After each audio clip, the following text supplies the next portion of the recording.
Hi, it's iFail3 here. So in this mini-series I will weld up my sister's car.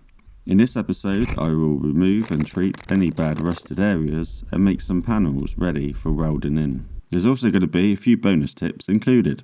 In the next episode I will remove further rust, weld in the panels and finish the car off. So just before the summer, my sister asked me if I could weld a few small patches in her car. So I said sure, no problem. When are you going to be up next? She said around September time. So I asked her to take a few small pictures and send them to me with a tape measure or a ruler so I could see how far and how much I'd have to weld. The only thing in life guaranteed to give you more than what you asked for is rust. If you know of anything else, then let me know in the comments. So I got the car and yeah, the holes are roughly about the same size as what she sent me. Normally I'd want to check a 6-inch radius around the rusted area for further damage. These holes are positioned right where lots of other panels meet.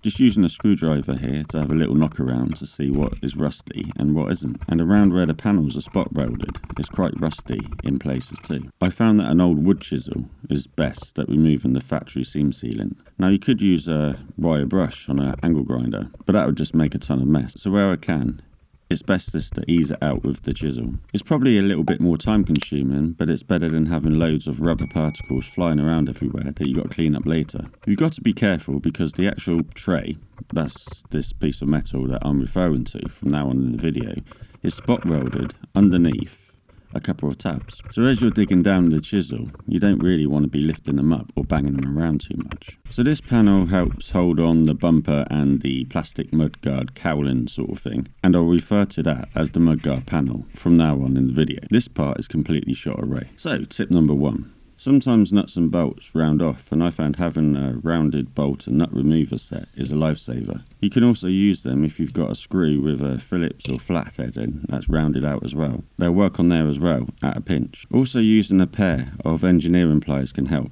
The ends of the pliers have a gripping surface and they're shaped to take a good hold on rounded shapes. Alternatively, you could use an angle grinder and just cut a flat slot in them to back them out. So removing the factory sound deadening. This has been on here for God knows how many years, so it just comes off in nice big chunks. Again, I'm using the old wood chisel. So after realising how much rust was actually on the car, I said to my sister I'm not going to be able to get this done today. After digging out the rust, her poor little face when she saw me putting massive holes into her car was a classic. I did actually hear her say, "What's she doing to my car? Is it going to be okay?" Well, it needs to be done. This side is the driver's side, or offside, and I completely forgot how bad this was. So as you can see, there are bits of daylight shooting through places where there shouldn't be any daylight. For some reason, I must have blanked over this side completely. I only made up the mudguard panel for the near side, passenger side. Is it me, or does the driver's side get more chips and rust than the passenger side does? Let me know in the comments if you found this to be true.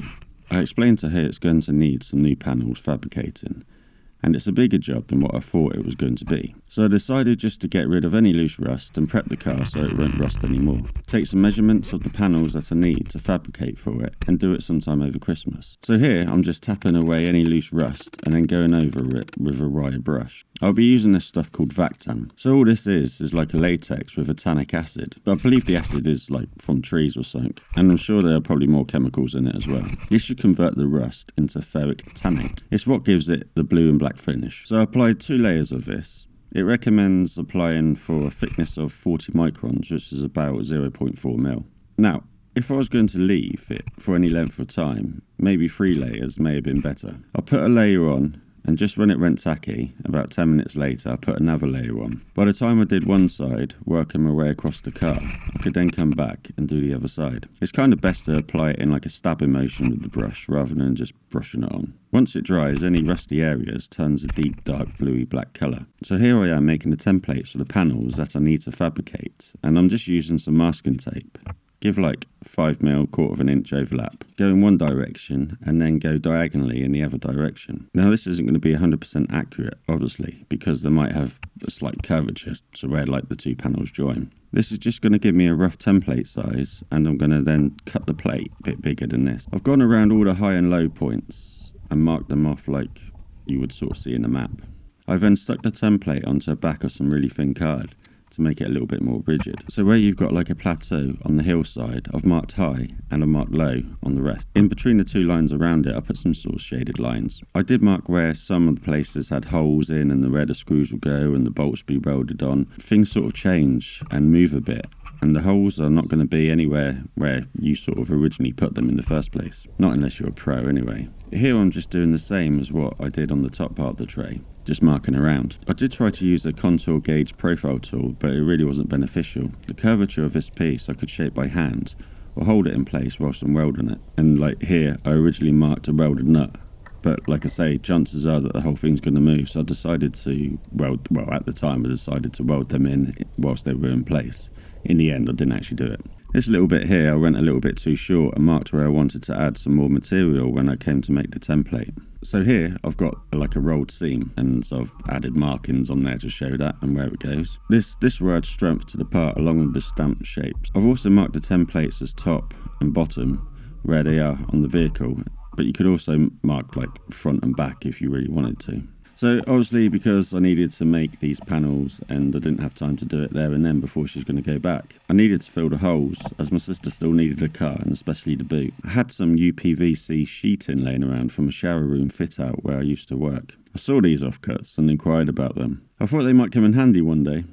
Everything comes in handy. I cut these out roughly to shape, and that also gave me a bit of a solid template to measure on as well, just to see if the original templates were sort of anywhere near the size that I wanted them to be. Where I needed them a bit shorter, I just sanded them down to fit. I attached them with some normal silicone sealant, like bathroom stuff.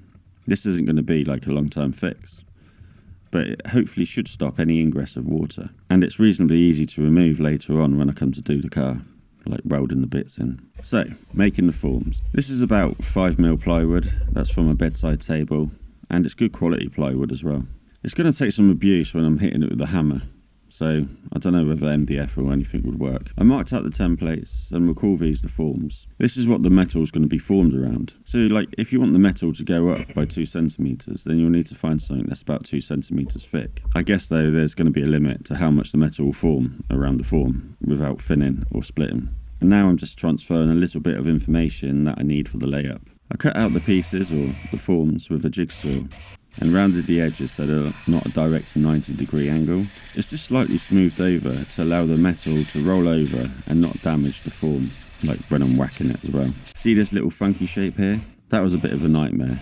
And then there's still like this semi-cylindrical sort of shape that they put in for some reason, obviously for strength, but just makes it a bit of a pain in the ass. So to make that I got a bit of dowling and I cut that on the angle, as this will need to lay on the flat sheet of plywood, which I kind of guess I'll call that the form base. So in all the forms, I need a set of holes to hold the form onto the form base. These will need to be like countersunk or flat to the surface, because if they're poking out, then they're going to imprint on the metal or like tear through. I've done both sides because I'll need to like flip the forms over to do the other side of the vehicle. And then also I need another 2 holes going into each form, and this will help support or screw down the metal to the form. So screwing the metal to the form, this will help stress the metal and help it go around the form. This should help keep the metal where it needs to be around the form. These will get like backfilled later with weld. Between the forms, I'll also screw it down so it doesn't pull the metal away from the other side whilst I'm hitting that side. So if I've got 2 forms at either side of each other and there's like a bit of a valley, I'll just put a couple of screws into there. Otherwise if I'm hitting say the left side, the right side's going to want to pull out. These screws go into the form base. I will reuse these forms for the other side by flipping them over. This bit of sheet metal I used to practice on when welding the Picasso ages ago. I was running out of sheet metal, so I had to sand those welds down.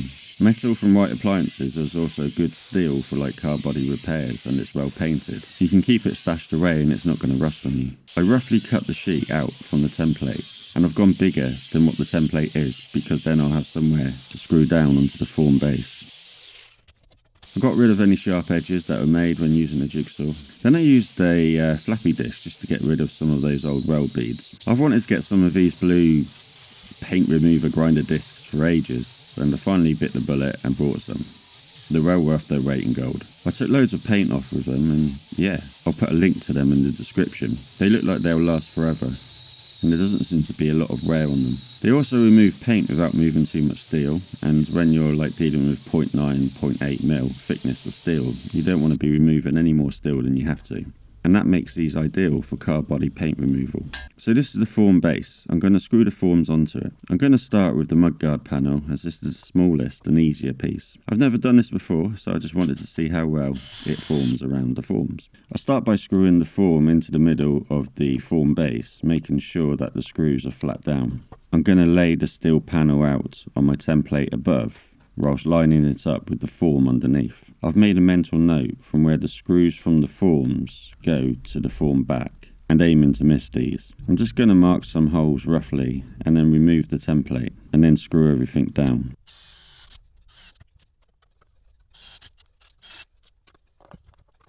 Then screw around the edges to help give some resistance to allow the metal to stretch whilst I'm hitting it. Seems weird to stretch metal. Like, to start off with, I didn't think it would happen, but it does. Even with a rubber mallet. If we watch here, it forms reasonably easily.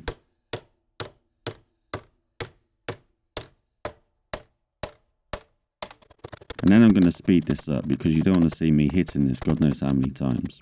Sometimes I'm going to use the lump hammer to create a little bit of extra tension on the steel when I'm hitting it.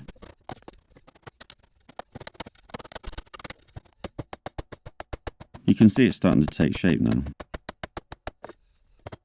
Now I've used an old pair of wire cutters. They've got a really nice radius to them. I can hold them in position over the edge of the form and then hit them on top, which helps to sink the metal into the corner whilst gently stretching it at the same time. Some screws might need to be tightened up every so often, as they've either backed their way out or the metal is now compressed down. So this edge here is quite nice and smooth, and it's done quite a good job. And then using the edge of the cutters, I've got in there and I've kind of like put a nice form into the corner, made it nice and smooth.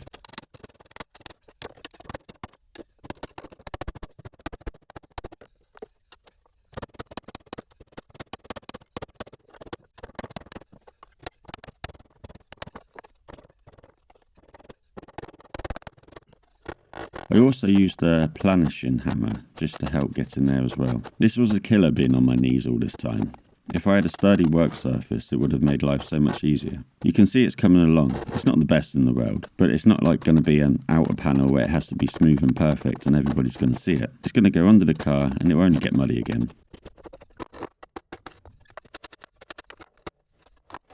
And there's the panel done. It just needs to be straightened out a little bit, and then I'll put the rolled seam into it. So I'm going to mark around the panel with like a dashed line of about 8 mil or so, and then I'll know where to cut for the seam. When bending metal, you have to think of the radius that metal will take as it goes around the fold. And then I'll use the wire cutters. They're blunt, so they won't snip into the metal. When doing this, just make sure you got the panel the right way around, otherwise you'll start forming one for the right side. This is obviously for the left side. So I'm just going to then start folding this over just to start the lip off that I need. And then once I've gone so far, I can use the hammer, whilst using the lump hammer as some sort of makeshift anvil. It's all about stretching the metal and trying to compress it, so the metal stretches and compresses around the shape. I quite enjoy doing this. It's actually quite soothing in a weird way. Time consuming. It kills my knees, and I'm now deaf, but it is soothing. Eventually you can see it starting to like bend over and create the shape. I'll then go and work on the other side and start easing it over. Now I'm going to get a few folds and creases around that bottom corner. I could have taken time and probably allowed the metal to sort of gather up a little bit better, but again, it doesn't really matter. It's going underneath the car. So once I've got it over there, I'm just going to whack it flat. So then you've got a nice rolled seam. And that rolled seam gives it quite a lot of extra strength and support into that metal plate. It's increased the stiffness quite a lot.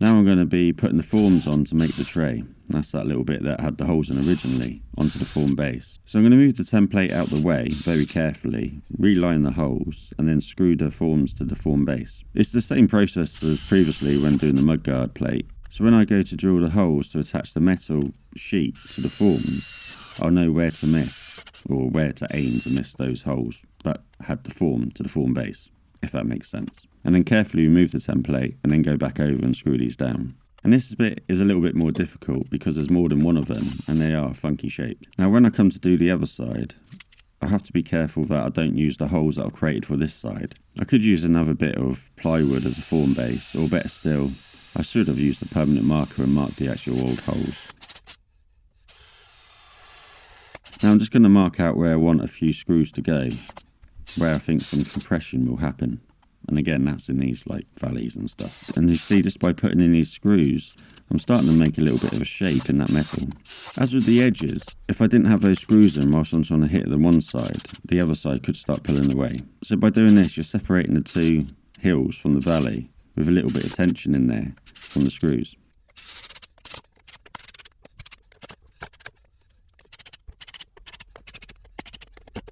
Now I'm not a professional at this is my first time doing this, but physics and everything. So just using a rubber mallet, you can start to see it like forming quite well. I'm now just going to use the planishing hammer. I'm just trying some different techniques to see which is best really.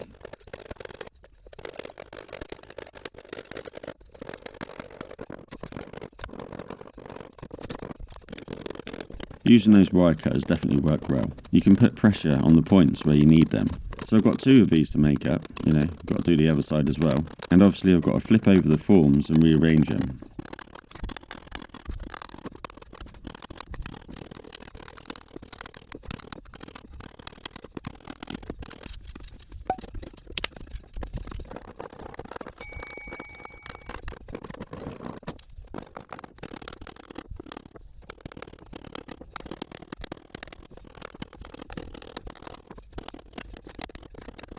Then using this small bit of the planishing hammer helps bring in some of the metal from the side, smoothing things out. Like I say, I'm not a professional at doing this, but you just got to do what you got to do and what you get your hands on, that works.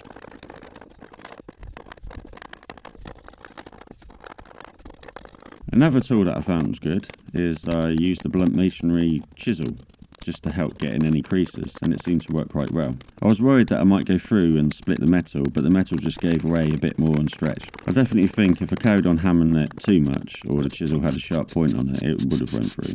You just got to be careful that you could thin out the metal a little bit too much and put a hole in it. So that's one panel done, and then I'm going to do the other one, and you really don't need to see me do this. It's exactly the same as the other one. It's a little bit bent from where it was welded before, but I can always hand bend that out. And where the screws went in, it's left a little bit of an edge on the other side, so I'm just going to knock them flat. If you like this video, then be sure to watch the next video where I will remove the rust, weld the panels in, and find more rust. Link in the description, or tap the card at the top left hand corner. iFrog3, over and out.